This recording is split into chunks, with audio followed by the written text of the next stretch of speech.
Нийтийн дээрт сүүлийн 1 жил гарны хугацаанд маш их хэмжээний хөрөнгө оруулалт хийсэн. Одоо энэний үр дүнгээ үзэх цаг нь болсон. Тэгэхээр эдний одоо байгаа нийтийн тээврийн санхүүгийн тогтолцоог бүхэлд нь өөрчлөөд үр дүн суурилсан нөгөө KPI үзүүлэлтээр цалинжуулдаг механизм тогтолцоо руу шилжээ.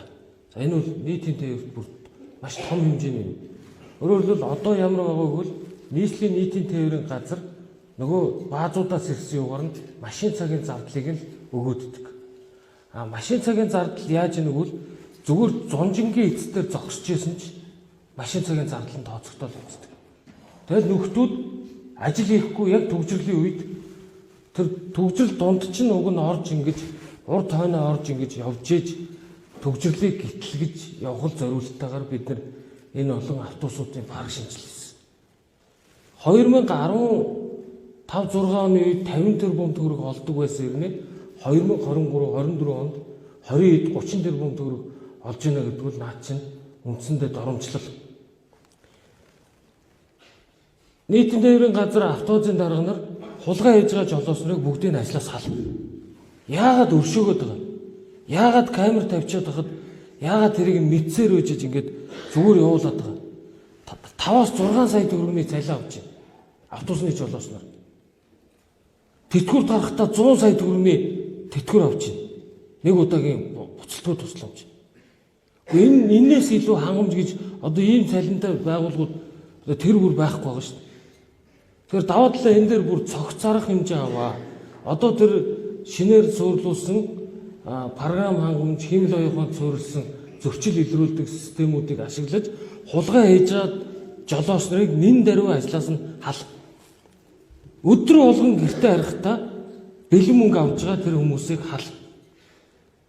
Дотор нь хяль шалгалтын тэр байцаагч явуулдаг тогтолцоонуудыг сэргээж автобусны буудлууд дотор одоо төгжрэлтэй хуучин шиг автобус зогсоогоод дотор нь билет уншуулсан уу үгүй гэдгийг шалгаж чадахгүйгээс хойш одоо тэр зөрчлүүдийг илрүүлдэг юмнуудаа тэр камерын систем дээр отгон жаргал даргаа бүтэн бүр төгсрүүл. Тэгээд би энэ дээр ямар шинжил хийх гэж байна гэвэл бааз өөр ашигтай ажиллахыг эрмэлздэг. Ашигтай ажилласан хэрээр нь хэмжээгээр нь тухайн баазууд өөрсдөө орлогоо захин зарцуулдаг тэр эрхийг нээж өгөөд дээр нь жолооч инженер техникийн ажилтнуудыг бүгднийг цалингийн жигдрүүл.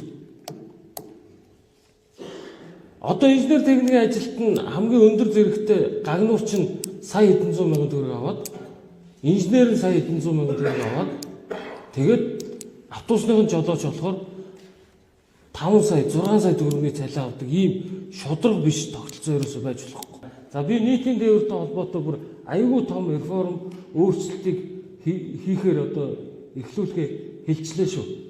Энэ мөнгө завшдаг, бие отролдог, хулгай хийдэг хүмүүсийг бүгдийг ингээд тэр системээрээ хөөгөөд гаргачаач. Цаана нь 100 залуучууд ингээд автобусны жолооч болоё гэж байж шít шудраг ажиллая гэд.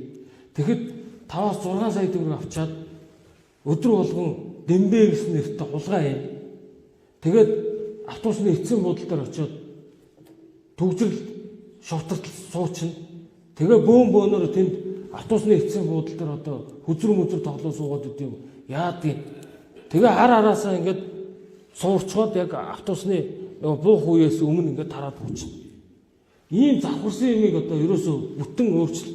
Энийг одоо өөрчлөх янз бүрийн тэр хууль хяналтын байгууллагад өгөх тэр хулгай хийж байгаа хүмүүсийг энэ өгөх юм байвал ямар ч асуудал одоо шалгуулаад тэгээд өөрсдөө энэ салбараасаа явчих хэрэгтэй.